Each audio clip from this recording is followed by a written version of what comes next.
guys! Welcome back to my channel. So it's me again, Thur Zkiel. So today's vlog is about hair care. Ayan, so hair care ulit tayo ngayon. Before, meron din akong vlog about hair, but then this time, I'm gonna make some review about this product. I've been using this product for about 1 to 2 months. So, nakita ko sa products na to since hindi lang naman ako yung nakapansin, pero even yung workmate ko, sabi niya, ang ganda daw ng hair ko. Yan. So actually, yung straight naman talaga yung hair ko ever since. So what I tried is, nagpa-perm ako before, and okay naman siya, hindi naman nasira yung hair ko.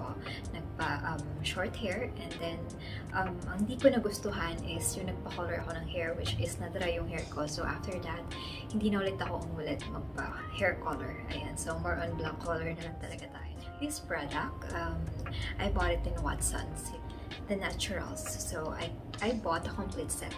Yan. So, yung binili ko is coffee shampoo, the coffee conditioner, and also coffee hair and scalp tonic. Coffee, hindi ako uminom ng coffee, pero alam naman natin na yung coffee, actually, yun nga, na-try ko para sa hair, maganda siya. So, siguro, kasi nga kape, diba, pag usually yung mga taong antok, iniinom lang coffee para mas mabuhayan, diba, like, mas magising. So, siguro ito, yung sa hair natin, mas nabubuhay siya. Ayan. So, napansin ko yung hair ko is mas, shinier. Ayan, shinier. And, mas bumilis yung haba ng hair ko talaga, as in, within 2 months of using this product. So, ako kasi, more on conditioner. So, yung shampoo, since 2 months ko na siya ginagamit is, nasa half na siya. Yan, since konti lang naman nilalagay ko kasi, dinidilute ko siya sa water para hindi naman masyado concentrated and hindi masira yung hair. And then, for conditioner, yan, medyo ma-conditioner ako ng tao, so, nasa 1/4 na lang siya. And then, this one is the Tonic. So, yung Tonic ko, half pa lang. Medyo tipid siya gamitin. So, like, siguro sa spray siya like spray. So, ginagamit ko siguro nakaka-10 ako na spray or 15 para lahat ng hair ko is malagyan nito. So, parang siyang leave-on. Usually, lalagay ko siya sa hair ko and then, yan, i-leave ko lang talaga siya. So, hindi ako nagsusuklay. I-comb ko lang yung hair ka ng kamay ko. And then, after that, I will just let it dry. Kasi before, mahilig talaga ako mag-blow dry. So, hindi ako nalabas ng bahay na hindi ako nag-blow dry.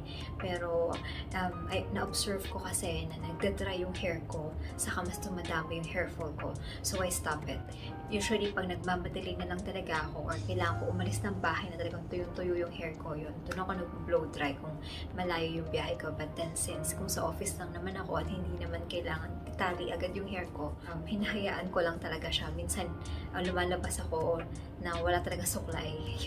Tapos, sa office na ako nagsusuklay. 2 months use of this product, yan, I can say na it's really effective and I highly recommend this product since, maganda talaga effect. So, with this, medyo nabawasan yung hair fall ko and, yun nga, mas naging straight yung hair ko at tipid din naman siyang gamitin, diba? Just a quick review for this product. So, hope you can try it. Yes, guys, for today. So, if you have any questions or any suggestions, you can just write or comment down below. Don't forget to like and subscribe and hit the bell button for more updates from me. And always remember to stay kind, confident, and beautiful inside and out.